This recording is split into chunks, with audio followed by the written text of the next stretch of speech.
Chelsea 2, Burnley 0. Let's talk about it. First of all, I promised you guys I'll tell you why we are wearing this jacket on top of the jersey. The reason why I'm wearing this jacket on top of the jersey is because it's been warm. There's not really been any cold. It's been too warm. That's what this jersey has been feeling like of late due to something else. And it has been warm at Stamford Bridge. It has been warm even when we go for away games. Just know it has been warm, okay? So, Chelsea 2, Burnley 0. Let's officially talk about it.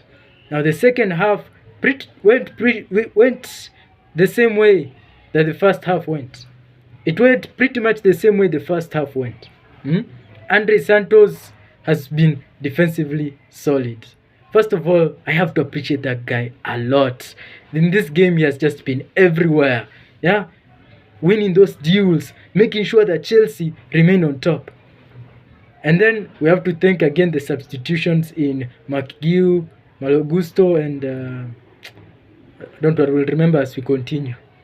First of all, when I saw Malo Gusto try to take the chance from outside the box, I was just like, God, you have decided to bless Chelsea in such a wonderful manner. I mean, now Malo Gusto's shots are starting to go lower and lower. It's just amazing to watch. And Neto's work rate and Gittens' work rate has just been amazing in this game. It has just been phenomenal. That midfield has been very stable, especially with Enzo and Andre Santos controlling the tempo of the game. And then the place that deserves the most flowers is the defense today. Today, I've not even complained about Tosin. Today, I've not complained about Chalobah. Today, I've not complained about Badiashile. And our fullbacks have just been amazing. I mean, I don't know what to really say. This has been an amazing performance from them. I know, it is a relegation side Burnley, but remember, Burnley were playing for the game. Burnley were willing to punish Chelsea at any cost. The way Burnley were winning the ball around the Chelsea third-yard box, you would think that they were actually going to cause a pandemonium. But luckily for us Chelsea fans, today a disaster has been averted. Today Chelsea have played the best game they've ever played in a blue shirt, in an away shirt. Actually, whenever we wear an away shirt or a third kit, we are usually unstoppable, man. Because this game, we've just been amazing. João Pedro, I now realize why Enzo Maresca puts him at the 10th position. João Pedro offers something in that 10th position. It's not creativity, but it's stability. The way João Pedro has been very stable in that 10th position has just been amazing. And then that second goal that was established by McGeough holding up the ball for Enzo. Beautiful, beautiful.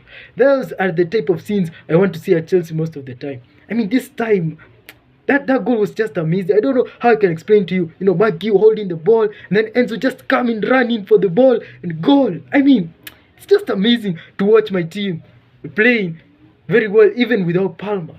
It's just amazing, man. I mean, this is the type of Chelsea we've been praying for years. And this time, the substitutions were made in the right time. And this time, Enzo Maresca's system hasn't been put in a lot of gravy. Though we must say, that gaffer of ours has still gotten a yellow card. We will not forget about that. So, that's Chelsea 2, Burnley 0. Chelsea 1, Burnley 0, half time. Let's talk about it. First, if you have noticed that I'm wearing this around my jersey, don't worry, I'll explain after the Burnley game. But if you're a true Chelsea fan, I think you've already figured it out. So Chelsea versus Burnley, 1-0 in Chelsea's favor. There's something I've noticed in this game ever since the very beginning. Burnley have been doing a very good job in keeping Chelsea uncomfortable. Anytime Chelsea has possession, they make sure to press Chelsea consistently, thanks to their man-marking system in the 4-3-3 formation. Once they press Chelsea constantly, they make sure that they get to the ball. And once they get to the ball, it's madness for Burnley.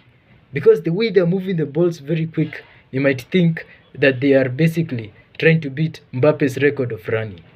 Because I tell you, the way the ball is being passed around that midfield very quickly, it shows you how the game looks without Caicedo.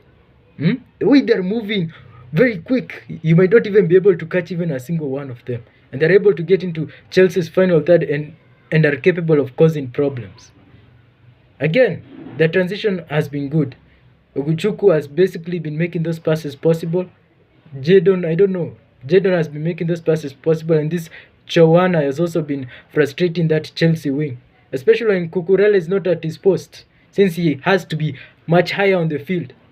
Hey, that Chowana is very dangerous. And then Kyle Walker. If there's one player I don't ever want to see him gain a bit of his confidence, it is Kyle Walker. Once this man gains his confidence, man, hey, in the second half, once he gains his confidence, it might be over for us. Because his performances have been very, very solid. Now let's talk about Chelsea. Now Chelsea, the way they've been transitioning has been amazing, man. The transition balls have been good. Delap is causing problems in the final third. The way they've been trying their best to keep more possession has been very wonderful. And if there's two players I have to congratulate, it's Tosin and Andre Santos. First of all, Tosin's hold-up play has been good. Tosin, the way he has made the tackle in the first half has made me a bit comfortable with the game going forward, because that is what I want Tosin to do. He must always tackle. And also, Andre Santos, despite there not being Caicedo, he has made some very crucial blocks. He has made some very crucial, clearances that have been helping Chelsea going forward. Though there are some ups and downs with Sanchez, but we don't really have to talk much about that, because Sanchez has practically been having a very comfortable game. So the first goal has actually been scored by Neto in the 37th minute. I hear a lot of people saying bad things about Neto, but to me, I don't think Neto is actually a problem when he starts. In fact, Neto is just there to help Estevao manage minutes. And if there's one thing about Neto, is that he's not a bad player. I don't know why people have been saying that, oh, Neto has been bad, oh, Neto has been inconsistent, oh, Neto's work rate is this and that. But to me, I actually see the quality in a player like Neto. And another player I have to look into is Gittens, man. That assist, I will not forget. I swear, it feels like Maresca should just give Gittens some more minutes as much as he's also giving Garnacho, because Gittens also seems to have that quality the same as Garnacho. The only difference is that Garnacho has the pace. I've noticed that Gittens is a bit lethargic when it comes to pace. And Enzo has been basically solid together with João Pedro, especially João Pedro, trying his best to be up front with the Delap. And so that's Chelsea 1, Burnley 0, halftime. Ladies and gentlemen, it's a match day.